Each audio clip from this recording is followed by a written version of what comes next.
Hey everyone, and welcome to another episode of Brett's Brain. Today, we're going to talk about advisory boards and how to actually get something out of yours.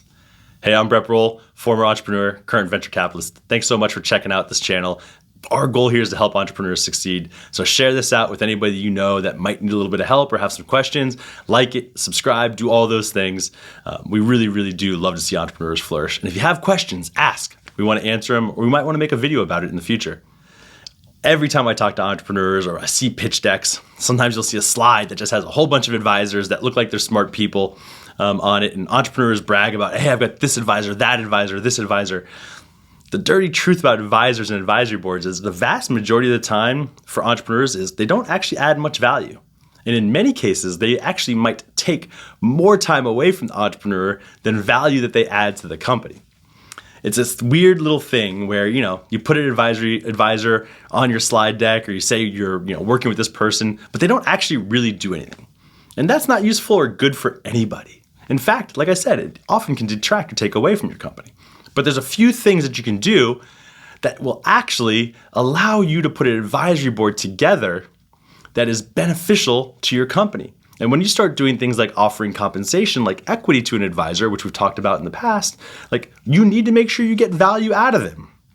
All right, so here's the first of three key things you should be thinking about. First is when you start having a conversation with a potential advisor, is make sure that you define what the relationship is going to look like really well.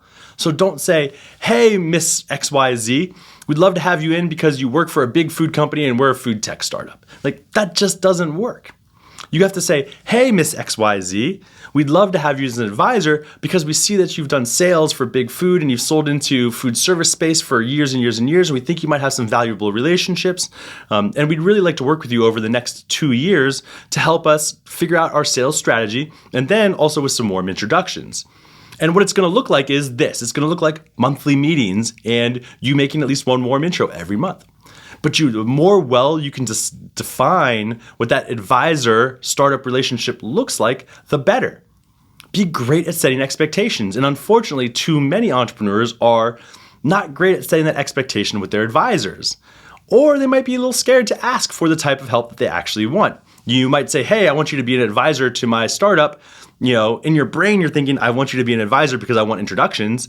But you don't tell them that. You say, hey, I want mentorship or I want advice. Don't throw all that away. Ask for exactly what you want.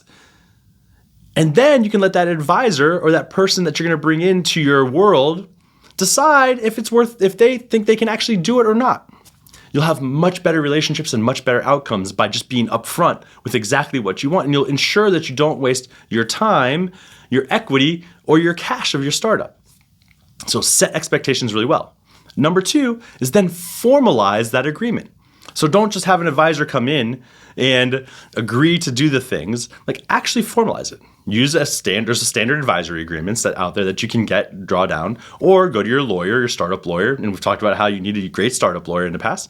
Go to your startup lawyer and get an advisory agreement. And actually write down, here's the expectations. Maybe it is, they're gonna make 10 introductions for you. Maybe that's the advisory agreement. Maybe they're gonna agree to meet with you weekly for 30 minutes each week.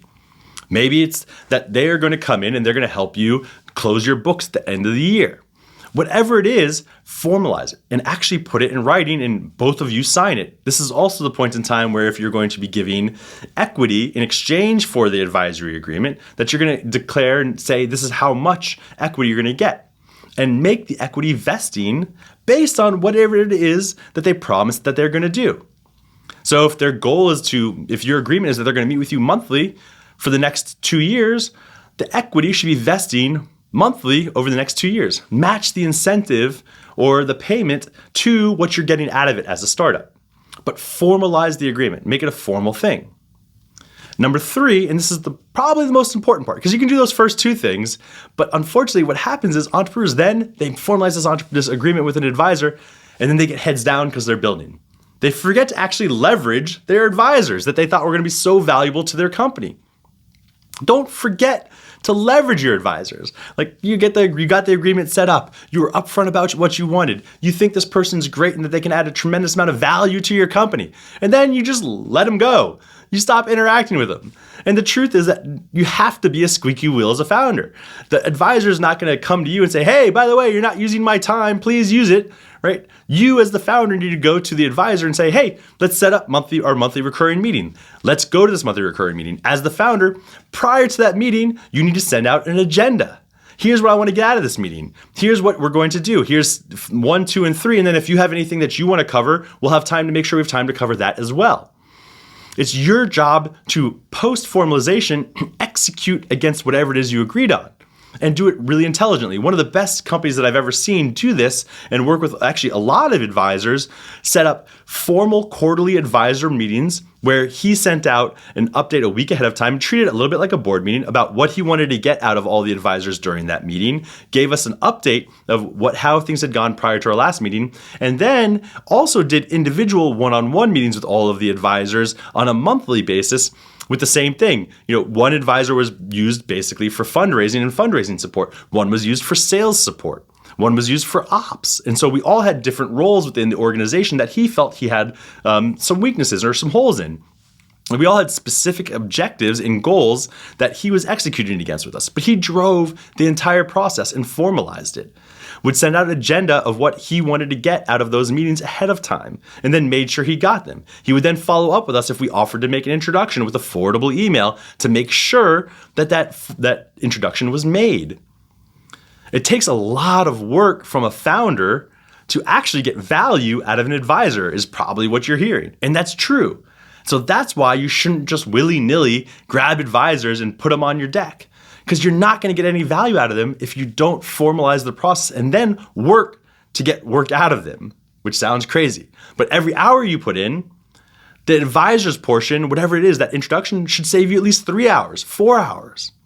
That's the way you got to be thinking about it. So if the people that you put around you can't do that, then it's not worth having them as advisors in the first place. And honestly, names on a slide in your pitch deck don't matter. They don't impress anybody. So don't build an advisory board and put people together just to put their name on a pitch deck. Nobody cares. People will see through it quickly. And if anything, it actually can hurt you. If I know that advisor, I start digging in, what do they actually do? And you say, well, don't actually really do too much. It's just going to make you look bad. So don't do it for the sake of doing it. Advisors can be incredibly helpful to your startup, but just know that to get anything out of them, you're going to have to put a lot into them. It's not just equity or payment. It's also going to be your time, because you are going to have to do the work to get the value out of those agreements. Hopefully this video was helpful. If you like it, make sure you share, subscribe, do all those things, and tell your friends. We'd love to answer questions for you and your entrepreneurial journeys.